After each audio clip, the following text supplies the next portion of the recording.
From Alabama for this opportunity to reflect on the last hours of many of our courageous and the courage and sacrifice of the greatest generation, those who served and died for the land that they loved.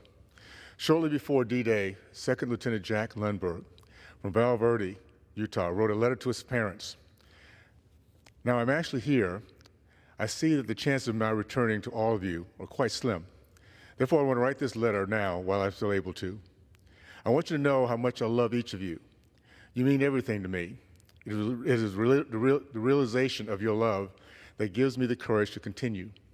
I have requested that this letter be forwarded only in the event that I do not return. You have had many times more than your share of illnesses and deaths in the family, and still you continue to exemplify what true parents should. I am sorry to add to your grief, but at all times realize that my thoughts are of you constantly, and I feel that in some small way I'm helping to bring this wasteful war to a conclusion. We of the United States have something to fight for. Never more fully have I realized that. There is no other country that is comparable to wealth, advancement, or standard of living. The U.S.A. is worth the sacrifice. Remember always that I love each of you most fervently, and I'm proud of you.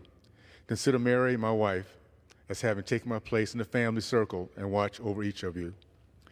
Love to my family, Jack. 2.5 weeks later, after D-Day, Lundberg was the lead navigator on a B-17 flying over Albertville, France. It was hit there by a German anti-craft fire, burst into flames and crashed. Lundberg was killed. Second Lieutenant Jack Lundberg represents then and now the very best of Utah and our great nation. It is a spirit of willing sacrifice, love of family and country that will continue to guide our minds, souls, and hearts to be the light of freedom to those around the world. I, too, was raised by a veteran of World War II. I was blessed to see those who not only ran toward fear, but came back to their homeland and built the greatest generation, the greatest middle class, who broke the barriers that we were then fighting to break, and went on to teach their generation to be patriotic and love our nation. We will never forget America's greatest generation and their extraordinary sacrifices for freedom.